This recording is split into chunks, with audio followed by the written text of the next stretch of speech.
Hi, I'm Mike Revzin, and my company is chinaseminars.com, and my slogan is, "Don't build a great wall between you and the Chinese. Learn about China." What I mean by that is China has a long history, about 5,000 years history and culture, and the Chinese understandably are proud of that. And they appreciate it if you spend time learning a little bit about their country before you go there. Building a rapport is crucial to being successful in business in China. So that will help in that respect, but it will also make you feel more comfortable when you're in China. Even if you've been to China on a business trip, there are some things you may not have picked up on, or maybe you never studied in school or heard about, that will help you. For example, I think it's important to know what has happened in China during the 60 years or so since the People's Republic of China was formed. What people's lives were like during the first 3 decades or so under Mao, and how dramatically the things have changed in the last 3 decades under the reforms.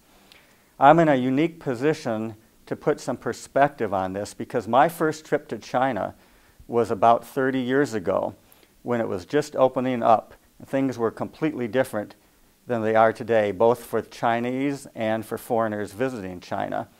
I spent about 4 years as a journalist in China covering the early years of the economic reforms.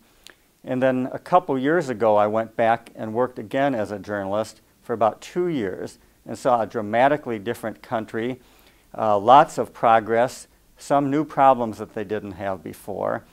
But I think it helps to look at the big picture to understand what's going on today, and just briefly to go back a little bit in history because there's some historical events that are very important to the Chinese, such as the Opium Wars of the 1800s, which we learn practically nothing about.